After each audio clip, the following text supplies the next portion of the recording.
Spencer. Hi, my name is Vidya. Hi, my name is Leah. We're here to talk about germs, Germs are really hard to see. but they're everywhere. So that's why it's always important To always wash your hands.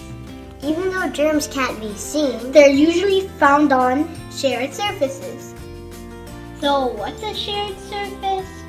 a shared surface is something that many people touch with their hands all day long. Like desks, keyboards, doorknobs, public washrooms, playgrounds. Yeah, that's it. You got it. That's why it's really important to wash our hands. Our hands may not look dirty, but they're really filthy. The Glimpse team has put together a little experiment To prove to everybody, that germs are everywhere. first we put on some of these rubber gloves and then took some of this bread and then started the contamination process. Let me explain the rubber gloves and the contamination. We use rubber gloves to make sure that the germs on our hands doesn't get on the bread. Then we start to dirty the bread. Yeah, and that's where the shared surfaces come from. We broke pieces of bread on door handles, desktops, monkey bars, bathroom floors, our classroom's lunch bin. Kids coughed on them, kids spit on them, our teacher's cell phone, a computer mouse, some pencils that we share, and the hands of every single student in our class. We put each dirty piece of bread into a Ziploc bag and labeled it by the shared surface it was rubbed on. We also had one clean piece of bread to compare it with the others.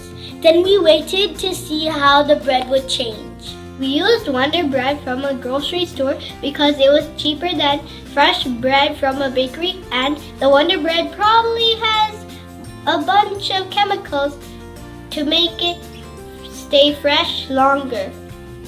It took almost 2 weeks before we started to notice mold growing on some of our samples.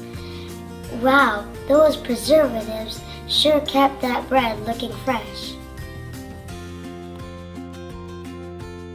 Our lunch bin sample grew mold first. No surprise there. That thing is disgusting. The bathroom floor sample also grew mold, and bathrooms are pretty gross. But our desktop sample also had mold. I wonder what germs are living there. Oh, and our hand sample had a tiny white circular pattern starting to grow on it. A month later, the circular mold pattern on the hand sample had really started to grow. The desktop, bathroom floor, and lunch bin samples were even more disgusting, and the monkey bar samples was the 5th sample to show mold. We waited another 2 months to give all the samples a chance to grow. That's over 4 months. To our surprise, there were 5 samples that didn't grow mold yet. There were the samples rubbed on the computer mouse. Maybe the librarian wipes them down from time to time. The cell phone, we took off the cover before rubbing the bread on it, so maybe the phone is clean.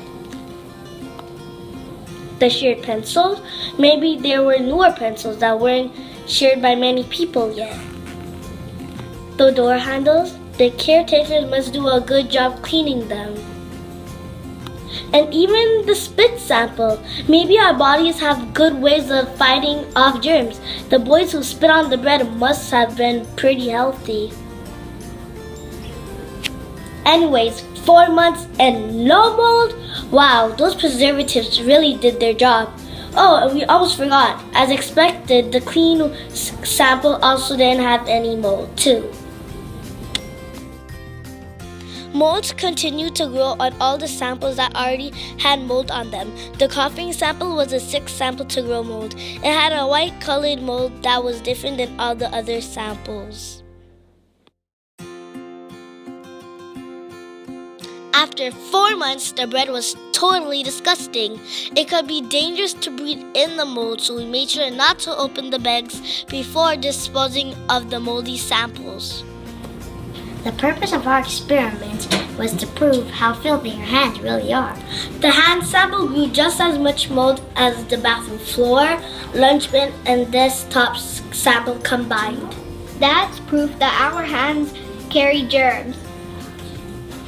So please, everybody, Wash your hands to limit the spread of germs. There's joy, there's wonder everywhere when you see the world from the eyes of a child, the eyes of a child.